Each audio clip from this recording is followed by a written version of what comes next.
बाबा ने कैसे किया राजनेताओं को सम्मोहित। योगी राहुल से लेकर अखिलेश यादव तक। देखिए सूरजपाल पर क्यों है सभी की चुप्पी। नमस्कार, बहुत स्वागत है आपका डेली 24 भारत में। मैं हूं आपके साथ योगेश पांडे। उत्तर प्रदेश के हाथरस में 121 मौतों के बाद किसी भी राजनेताओं ने बाबा सूरजपाल के खिलाफ मुंह खोलने की हिम्मत नहीं दिखाई है।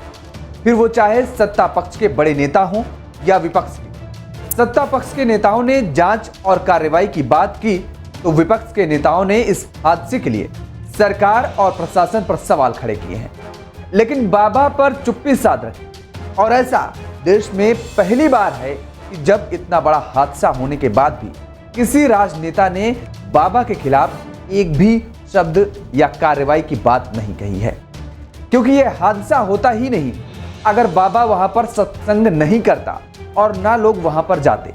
देश में ऐसा पहली बार है कि बाबा के पक्ष में सरकार से विपक्ष तक ढाल बनकर खड़ा है। और अगर बाबाओं पर कार्रवाई की बात करें तो गुरमीत राम रहीम बाबा, बाबा रामपाल, आशाराम और उनके बेटे नारायण साईं को भी जेल जाना पड़ा। इन सब के बीच जो सबसे बड़ी बात है वो ये कि इन बाबाओं पर कार्रवाई बीजेपी शासनकाल में ही हुई है। लेकिन अब सवाल यह उठ रहा है कि बाबा सूरजपाल, जिसको भोले बाबा के नाम से भी लोग जानते हैं, वो कैसे पक्ष और विपक्ष दोनों पर भारी पड़ रहा है। भोले बाबा पर यौन शोषण समेत कुल 6 मामले पहले से दर्ज हैं। ऐसे में पुलिस को एक्शन लेने के लिए बाबा के खिलाफ इतना ही काफी है। लेकिन अब 121 मौतों के बाद भी उत्तर प्रदेश सरकार और विपक्ष के लिए बाबा शायद निर्दोष है। और यही वजह है कि तभी इस घटना को लेकर केवल खानापूर्ति कर रहे हैं, लेकिन बाबा पर कार्रवाई की बात कोई नहीं कर रहा। लोकसभा में विपक्ष के नेता राहुल गांधी भी बस यही चाहते हैं कि पीड़ित लोगों का इलाज हो जाए और उन्हें मुआवजा मिल जाए। जाहिर है कि विपक्ष कोई आवाज नहीं उठा रहा है और इसीलिए सरकार की भी मौज है। सूत्रों से मिली जानकारी के मुताबिक उत्तर प्रदेश सरकार ने एफआईआर में भोले बाबा उर्फ नारायण साकार हरि उर्फ सूरजपाल जाटव का नाम शामिल ही नहीं किया। विपक्ष भी जानबूझकर इस मुद्दे को नजरअंदाज ही कर रहा है। हालांकि इसमें कोई मतभेद नहीं है कि 121 लोगों की मौत के पीछे हादसा ही सबसे बड़ा कारण है। राजनेताओं का भी यह तर्क है कि हादसा था इसलिए बाबा दोषी नहीं है।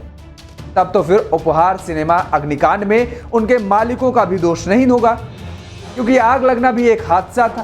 सिनेमा की देखरेख करने वाले कर्मचारियों और मैनेजर की गिरफ्तारी होनी चाहिए थी। आखिर मैनेजर ही सब कुछ देखभाल करता था, क्योंकि मालिक कभी रोजमर्रा के काम में शामिल नहीं होता। और इस तर्क के आधार पर तो अंसल बंधुओं ने अपनी जिंदगी के कई साल बेकार ही जेल में गंवा दिए। फिर असल में यह पहली बार है कि इतना बड़ा हादसा होने के बाद मुख्यकर्ता बाबा को दूर दूर तक दोषी नहीं ठहराया जा रहा है। और इसके आगे पक्ष विपक्ष की क्या मजबूरी है, इसको जनता भी भली बात जानती ही होगी। सवाल उठता है कि भोले बाबा को क्या पता नहीं था कि इतनी ज्यादा भीड़ एकत्रित होगी। चलो मान भी लेते हैं कि नहीं पता था, तो क्या यह अंदाजा ना लगा पाना गुनाह नहीं है? यह भी मान लेते हैं कि बाबा इतनी बड़ी भीड़ का अंदाजा नहीं लगा सके, लेकिन क्या 80,000 लोगों की भीड़ के लिए बाबा ने अनुमति ली थी? लेकिन इतने लोगों की भी व्यवस्था नहीं की गई थी। और इस भीषण गर्मी में अगर 80,000 लोग भी इकट्ठा होते हैं तो इसके लिए 5 एम्बुलेंस और 5 डॉक्टरों की व्यवस्था तो करनी ही चाहिए थी। पिछले साल ही बाबा बागेश्वर के दरबार में पहुंचे तमाम भक्तों को गर्मी से बेहोश होते हुए देखा गया था, जबकि इस बार गर्मी अपने चरम पर थी और इसके बावजूद लापरवाही बरती गई। पंडाल में कहीं भी एसी और कूलर नहीं दिखाई दे रहे थे। आयोजकों की तरफ से पर्याप्त पुलिस की व्यवस्था भी नहीं की गई थी। और प्रशासन अगर पर्याप्त पुलिस भेजने से इनकार करता है तो ऐसे निजी समारोहों के लिए पुलिस को लीगल तरीके से भुगतान करके भी फोर्स बुलाने की व्यवस्था है। ऐसे में आइए अब जानते हैं कि नेताओं के गैर जिम्मेदार जो बयान सामने आ रहे हैं वो बयान क्या कुछ हैं और उनके मायने क्या हैं। तो राहुल गांधी शुक्रवार को हाथरस पहुंचे। वो पहले हाथरस और फिर अलीगढ़ गए। कांग्रेस नेता ने भगदड़ में मारे गए लोगों के परिवार से मुलाकात की। उन्होंने दुख व्यक्त किया और कहा कि बहुत परिवारों को नुकसान हुआ है। काफी लोगों की मृत्यु हुई है, प्रशासन की कमी तो है और गलतियां हुई हैं। राहुल गांधी ने यूपी के सीएम योगी आदित्यनाथ से निवेदन किया कि पीड़ितों को मुआवजा सही मिलना चाहिए।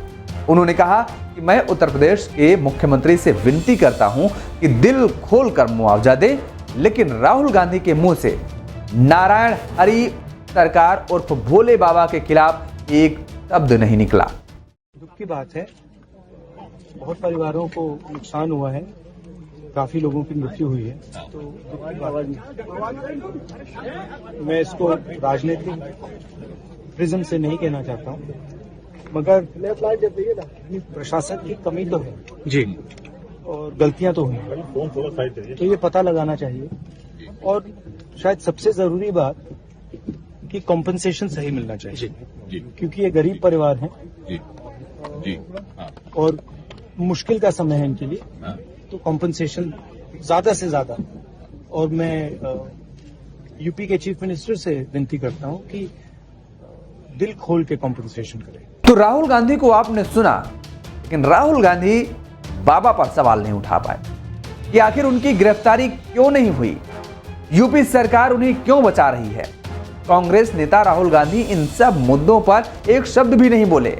उत्तर प्रदेश में सबसे बड़े विपक्षी दल समाजवादी पार्टी और बहुजन समाज पार्टी के नेता भी अभी तक हाथरस नहीं पहुंचे हैं, जबकि पीड़ितों में अधिकतर इन दोनों ही पार्टियों के कोर वोटर्स हैं।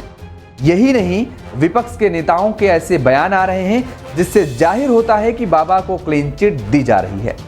समाजवादी पार्टी के नेता प्रोफेसर रामगोपाल यादव ने कहा कि हादसे तो होते रहते हैं, एक्सीडेंट सब जगह होता रहता है। कई बार ऐसी स्थिति बन जाती है जब भीड़ ज्यादा हो गई। सरकार को ऐसे नियम बनाने चाहिए कि इस तरह के कार्यक्रम हो तो कितनी भीड़ हो, जगह है कि नहीं है, आने जाने की व्यवस्था सही है कि नहीं है, डॉक्टरों की व्यवस्था है कि नहीं, सारी चीजों के लिए एसओपी जारी करना चाहिए। समाजवादी पार्टी के मुखिया अखिलेश यादव ने भी योगी सरकार पर ही ठीकरा फोड़ते हुए कहते हैं ये सारी जिम्मेदारी प्रशासन की बनती है। उन्होंने इतने लोगों को रोका क्यों नहीं, और अगर इतने लोग आ रहे थे तो इंतजाम क्यों नहीं किए गए। सरकार की वजह से जाने गई हैं, ये आरोप है अखिलेश यादव का। सरकार की वजह से एम्बुलेंस नहीं मिली, ऑक्सीजन नहीं मिल पाई, पर बाबा की गिरफ्तारी के बारे में पूछने पर अखिलेश यादव ने तंज कसते हुए कहा है, उन्होंने कहा कि कौन से बाबा की बात कर रहे हैं, यूपी में 2 बाबा हैं। जरा सुनिए अखिलेश यादव को। बाबा की गिरफ्तारी की मांग करेंगे आप? मैं कहता हूँ किस बाबा की गिरफ्तारी कराएं, बताओ तुम। 2 बाबा हैं वहाँ। तो अखिलेश यादव का इशारा दूसरे बाबा के रूप में योगी आदित्यनाथ के रूप में माना जा रहा है। हालांकि सार्वजनिक रूप से अखिलेश यादव पिछले साल इटावा में बाबा के सत्संग में शामिल हुए थे, तब उन्होंने नारायण हरि के साकार को बड़ा संत बताया था। यही हाल अन्य नेताओं का भी अगर हम जिक्र करते हैं, अन्य नेता भी बाबा के मामले में एक जैसा ही स्टैंड रखते हुए नजर आ रहे हैं। राजनीतिक पार्टियां मुआवजे की राजनीति से आगे बढ़ने के मूड में बिल्कुल नजर नहीं आ रही। मुख्यमंत्री योगी आदित्यनाथ ने कहा, कुछ लोगों की आदत होती है कि वह दुखद और दर्दनाक घटनाओं में राजनीति ढूंढते हैं। ऐसे लोगों की फितरत होती है, चोरी भी और सीनाजोरी भी। हर व्यक्ति जानता है कि सज्जन के फोटो किन के साथ में है, उनके राजनीतिक संबंध किन के साथ जुड़े हुए हैं।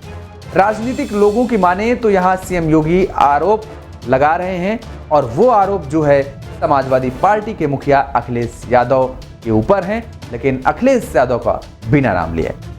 आपको बता दें कि साल 2023 में अखिलेश यादव ने अपने ट्विटर हैंडल पर भोले बाबा के दरबार में अपने पहुंचने की तस्वीरें साझा की थी, लेकिन यूपी पुलिस यह बताने को तैयार नहीं है कि सूरजपाल से अब तक पुलिस का संपर्क हुआ भी है या नहीं। जिस तरह पुलिस मैनपुरी में सूरजपाल की हवेली की सुरक्षा में तैनात है, उसी ये आशंका बढ़ती जा रही है कि सूरजपाल इसी हवेली में छिपा हो सकता है। सूरजपाल के तमाम आश्रमों में से सिर्फ मैनपुरी में ही जबरदस्त सुरक्षा है। मैनपुरी में ही एसपी सिटी आधी रात को एसओजी के साथ आधे घंटे तक आश्रम में पहुंचते हैं। मैनपुरी के ही आश्रम में खुद को सूरजपाल का वकील बता रहे शख्स भी मिलने पहुंच जाते हैं, लेकिन ना तो पुलिस सूरजपाल को लेकर किसी तरह की कार्रवाई करती है और ना ही सूरजपाल के खिलाफ कार्रवाई को लेकर सियासत किसी तरह के सवाल खड़े करती है।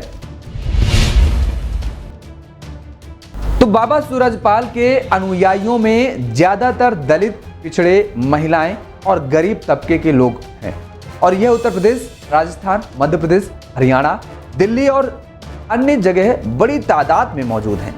और इस वोट बैंक पर सूरजपाल का प्रभाव होने का अंदेशा हर दल को है, क्योंकि सूरजपाल के बड़े प्रवचनों, सत्संगों में 2.5-3 लाख तक की भीड़ जुट जाती है और इसीलिए कोई भी दल या नेता सूरजपाल के खिलाफ खुलकर कार्रवाई की बात नहीं कर पा रहा है।